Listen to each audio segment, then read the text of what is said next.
to the cars, starting with my pick, Joker's Wildt. Well, I'm not really sure whose car this is. We're going to find out about all this, but May has been wearing a shirt over and over again for about the last 2 years that said something about Gorilla Garage and has colors very much, or Frankenstein Garage has colors something like this, so somehow this has got to be involved. We'll find out. First of all, you are?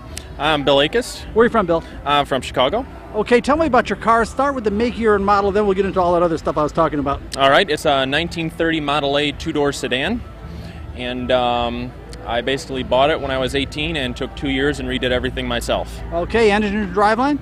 Yes.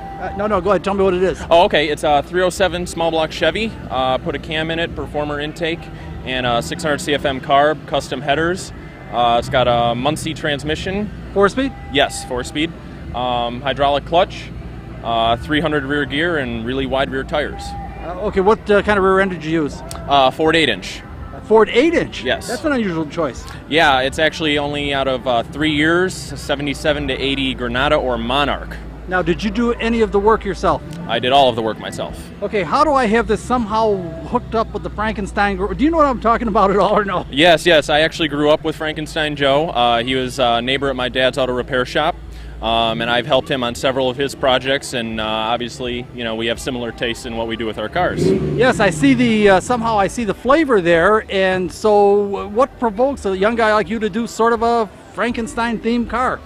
Just to do something that no one else is doing, keep it original, just something, you know, different that you don't see every day.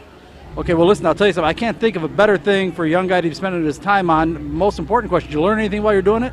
Oh, always constantly learning. A couple months ago, me and a buddy of mine hooked up and we actually started our own company doing what we call Rats with Class. We are in association with Joe Frankenstein.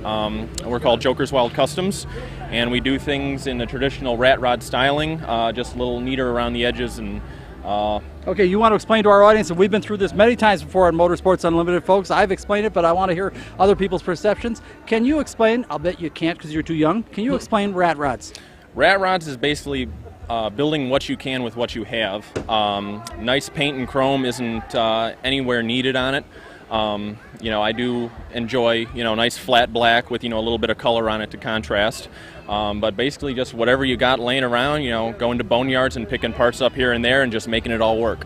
Here's what I think it is. Back when we were building these kinds of cars for real, not for shows, not professionally built, but what they were was basically cars that were kind of obsolete, laying behind barns and things like that was the only thing a teenager in school could afford. And you put modern running gear in it and all that, but you certainly didn't have money for outstanding paint work and chrome work and all that sort of thing. You kind of built with what you could, what you had. Eventually, those things became professionally built, just works of art, beautiful in every way. Every part of them can now be duplicated commercially, and they are exquisite, but boy, are they expensive. And somehow we lost the whole idea of young guys like you putting something together in their garage. I think the rat rod thing is kind of a throwback to, come on, let's get back to guys building something in their garage, but really building it in their garage.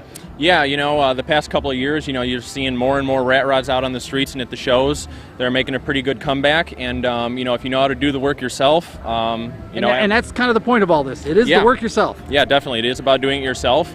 And you know, if you're able enough to, you know, get everything done. After I bought the car, I put $5,000 into it to see to where it is today. Well, listen, first of all, I want to congratulate you. How old are you? 23. Okay, it's cool to see a young guy actually doing his own work. I assume you know how to weld? Yes. Run a lathe? Oh, yeah. Milling machine? Yep. Perfect. So you can make the stuff. I can make it. This is exactly what motorsports is about, is building your own stuff. It's an expression of yourself, and not that I'm going to be misunderstood, I'm sure. There's nothing wrong with these wonderful professional works of art. They're gorgeous, and they really are a final statement of this kind of thing. But it's not quite the same thing as the young guy building it in his garage, and that's what this is about. Well said, Bill.